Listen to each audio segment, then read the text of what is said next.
আরজিকর কাণ্ডে দোষীদের ফাঁসি ও রাজ্যের হাসপাতালগুলোতে পরিষেবা স্বাভাবিক করার দাবিতে রবিবার বাঁকুড়ায় মিছিল করে তৃণমূল। বাঁকুড়ার হিন্দি হাই স্কুল ময়দান থেকে এদিন বাঁকুড়ার মাচানতলা পর্যন্ত মিছিল করে তৃণমূল কর্মীরা। মিছিল শেষে একই দাবিতে মাচানতলার আকাশ মুক্ত মঞ্চে অবস্থান বিক্ষোভ করে তৃণমূল।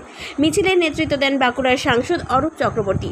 এছাড়াও উপস্থিত ছিলেন বাঁকুড়ার পুরপ্রধান অলোকা সেন মজুমদার সহ জেলা পরিষদ এর বিভিন্ন পঞ্চায়েত সমিতি ও গ্রাম পঞ্চায়েতের আধিকারিকেরা।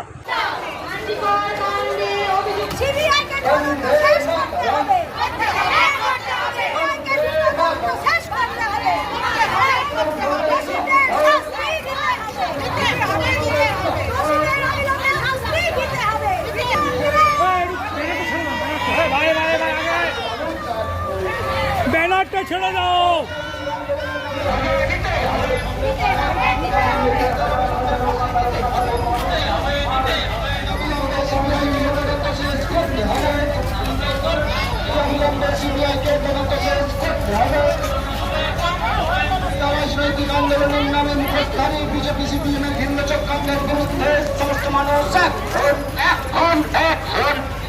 মঞ্চে দেখা যাচ্ছে আপনাদের মূলত দাবি কি? আমাদের মূলত দাবি হচ্ছে যে মৌমিতা দেবনাথ আমাদের যিনি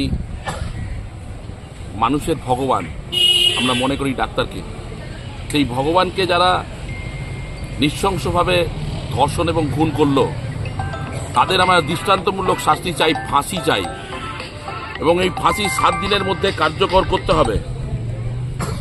এবং আমরা চাই যে সিবিআই এই তদন্ত তাড়াতাড়ি শেষ করে ফাঁসি দেখ, নাহলে কিন্তু আমরা আবার রাস্তায় নামব কেন্দ্রীয় সরকারের এই সিবিআই এর বিরুদ্ধে। যা আমরা তাদেরকে বলবো যে আপনারা গাফিলতি করবেন না, তাড়াতাড়ি এর দৃষ্টান্তমূলক শাস্তি হোক, তার ব্যবস্থা করার জন্য আমরা আবার পথে নামব।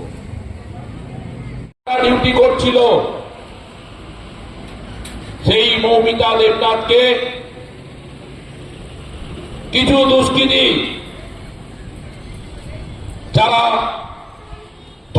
বাঁকুড়া থেকে মোহাম্মদ শাহজাহান আনসারের রিপোর্ট, 99 নিউজ বাংলা।